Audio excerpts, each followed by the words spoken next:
Hey everyone, today in this video I want to talk about virtual threads in Spring Boot. So this is the medium story that I wrote a while ago. So this video is not specifically about understanding virtual threads. So we already know this because this virtual thread is was there in the Java 21 itself. So we understood this one. But the thing is how to get the benefits out of it and how to visualize the benefit. Basically we are in the Spring Boot ecosystem, right?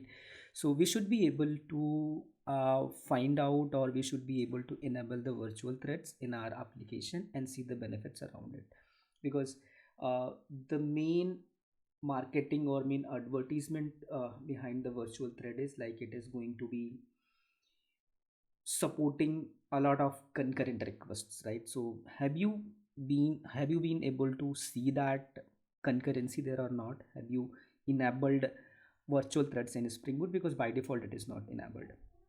So it has been there since 3.2 itself. So there is a couple of things I have covered in here.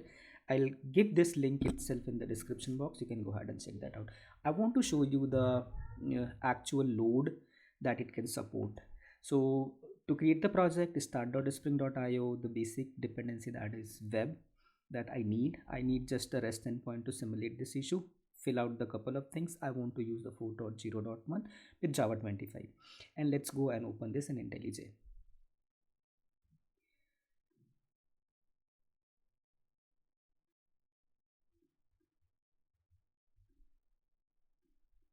So yeah, here I am in this one. So this is the main application. So the first thing that I need an endpoint in here.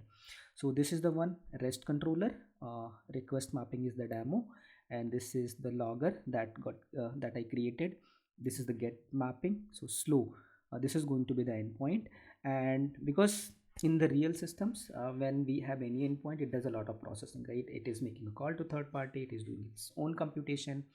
So what I have done, very for the demo purpose itself, so simulated this via thread.sleep. That might not be the very ideal way, but it will give us the very good idea understanding the difference basically that's there. So thread.sleep, it's going to be there. We want to see which thread it is running. So that is what it is going to do. It is going to print the thread information, and it is going to give us the information whether this thread is virtual or not. And yeah, it is going to return that one from that endpoint in here, right? So the thing is not try it one to one, but we will stress the system, right? uh, Load test this one. So this is the only thing that is there. And by default we do not have virtual threads enabled. So in this way itself I run it, we will be seeing the physical threads running. So but to make it more readable and explicit, we have this application YAML, right? So this property is in here. So we can just do this Spring threads, virtual threads. The first part, next part, we are going to do the true, but first we will simulate it with the false. That is the default behavior in there, right? So let's see what it does. There is one more thing, because I do not don't want to hide this one in here, because I want to be honest as much as possible.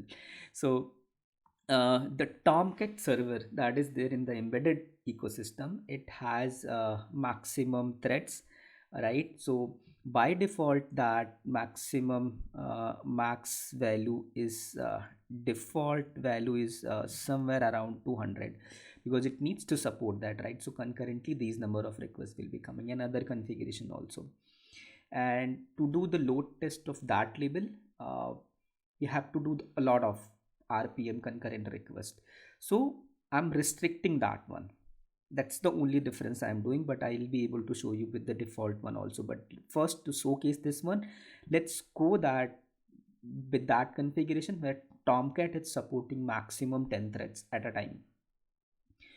After that, it is going to wait for the other to come up. Okay, so this is the one that I'll be going ahead with. This one, we have this blocking controller we make. So the next part is, how do I stress this endpoint in here? That is where comes the load test. So there are many tools available out there for the load testing. So I'm using K6. Let me show you. So the K6 is coming from the Grafana. They have their cloud support also, that's there. the metrics and all can be seen, but locally also there is a very good support. So this is the guide. I'll give the link in, so you just have to create the account. That's not very fancy or not very difficult to install the K6. This is very straightforward. This is the guide that is there. So I'm using Mac, so I have used this brew install K6, and after that it is a very smooth to run the test cases. So what I will do, so this is the load test script in here. So what it is doing, it is a JavaScript code in itself. Nowadays ChatGPT and everything is there, so you define the scenario them and they are going to give you this in this very nice script. I don't have to learn the JavaScript for this one, but just the understanding of this one. Okay, so what it is doing, just explaining. So this is the library that it is importing. This is the constant that it had. So few things it needs. The views, that is the virtual users, I have configured it to the 100. Duration, that is 15 seconds. So my load test is going to run for the 15 seconds with 100 virtual users. So at a time 100 users will be hitting the request. This is the very basic test that I want to do. There are other more configurations as well, but for now this should be good. And this is the endpoint that it is going to hit. Demo slow. There is no input or anything it is taking, so we are straightforward good with this one. All right, so how to run this? So that is even more so because K6 is already installed in my system. So this is here. What I will do, K6 run and the location of the script. So this is available in the scripts folder in here, and there we have load test. So if I hit this, it's that one. Concurrently it is going to hit that, and we should be able to see the logs. Okay, wait, our server is not running yet, so let me just hit the start. Okay, you go up. Yeah, I started this one, right? So pretty fast, 0.653 seconds. And go hit. This is the one, this is what it is running, and this is the metrics that it will give, and this is what we are getting the logs. So because we have not virtual thread, it is not a virtual thread, right? So this is the physical thread that it is doing. Because we have restricted that max thread to 10, that is where we exec is going to 7, 8, 9, 10 only, not more than that. So this 15 seconds passed, so I should be able to see the metrics. So this is the total results. So this is interesting to see in here. So after this one, see HTTP request duration, average duration is 8.19, minimum is 1 second, median is 10.05 seconds, maximum is 2.12 seconds, and P90 is 1106, P95 is 11.1. P90 and P95, these are the metrics that are measured. Like 90% of the request had, let's say there were 100 requests, so 90%, 90 requests got this response time, and 95 requests got this time. So expected response, that they are true in here. Request failed, there were no request failure. HTTP request, how many it was able to send? 240 requests. With the 100 concurrent users, 15 seconds, 240 requests were there. And these are the virtual max and minimum, this is there. So this is the metrics with the physical threads, normal threads that we have. Now let's enable the virtual thread, then we will be able to compare the metrics. So restart the application, and no change in the load test script that we have, and we'll see the difference. And let's see, our service is running, so I'll just run this. And coming to the console in here, now you see the virtual thread is a true. So here the log difference you can see, thread is the virtual thread 152, fork join pool and everything, this is coming in here, right? And it is not waiting at all, continuously it is going. Okay, it ended now. So coming to the terminal and see the output for this one. Total results, average is 1 seconds, minimum is 1 second, median is this, max is 1.08, P90 is 1.01, P95 is 1.07. Compare this result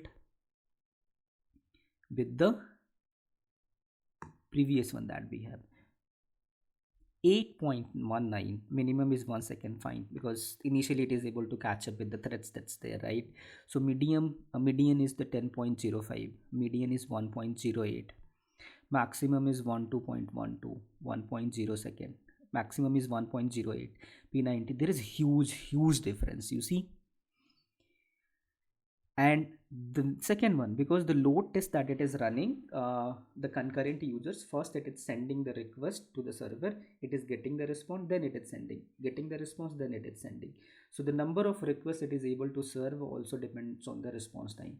So earlier you see it was able to send with the same load test 240 requests only. Now it has been able to send the 1500s of the request.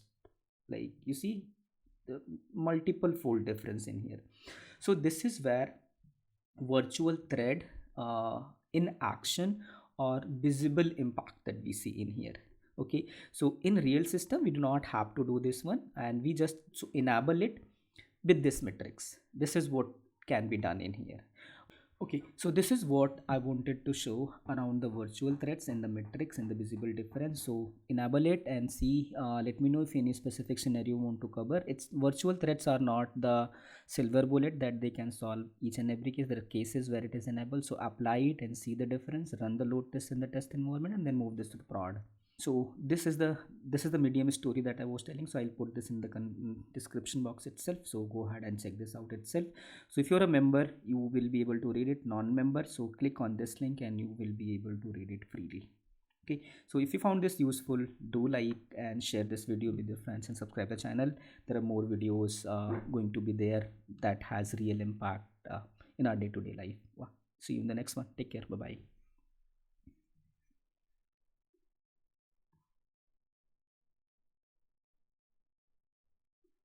ओए कहाँ गया recorder